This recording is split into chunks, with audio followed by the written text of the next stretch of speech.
ఆడవాళ్ళు ఈ బంగాళాదుంప తొక్క చిట్కా తప్పకుండా చూడాలండి.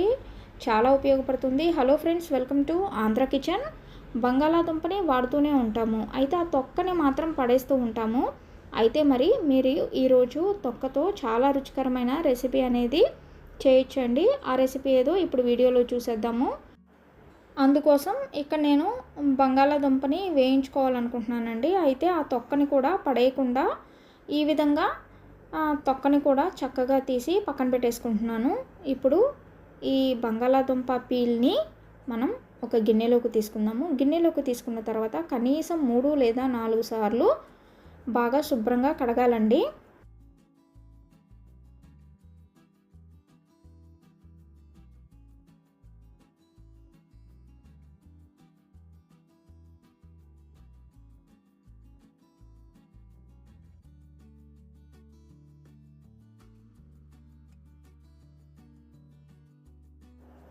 ఈ విధంగా కడిగిన తర్వాత ఇప్పుడు గట్టిగా పిండేసుకొని ఒక క్లాత్ పైన ఒక 10-15 నిమిషాల పాటు ఆరబెట్టుకోవాలి.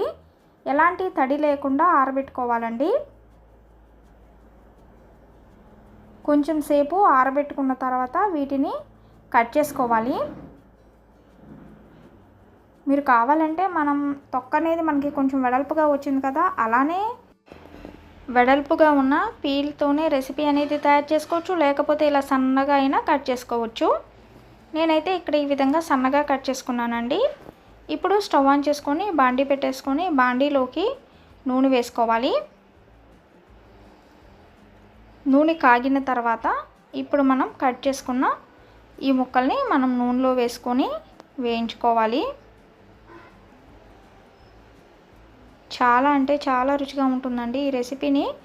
మనం కొంచెం ఉప్పు, గరం మసాలా, కారం వేసుకొని ఉట్టియే స్నాక్స్ లాగా తినేసేయచ్చు.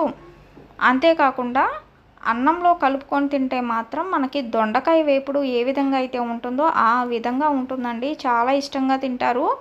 ఒకసారి తప్పకుండా ట్రై చేయండి, మీరే చెప్తారు అంత రుచిగా ఉంటుంది. వేగిన తర్వాత ఒక గిన్నెలోకి తీసుకొని కొంచెం ఉప్పు, కొంచెం గరం మసాలా, అలాగే కారం వేసుకొని బాగా కలిపేసుకోవటమే. పప్పుచారు, రసం, పప్పులో కూడా సైడ్ డిష్గా సూపర్గా ఉంటుంది. లేకపోతే డైరెక్ట్గా చక్కగా అన్నంలోకి దొండకాయ వేపుడు కలుపుకున్నట్లు కలుపుకొని తినేసేయచ్చండి. రుచి కూడా మీకు దొండకాయ ఫ్రై ఏ విధంగా ఉంటుంది అలానే ఉంటుంది.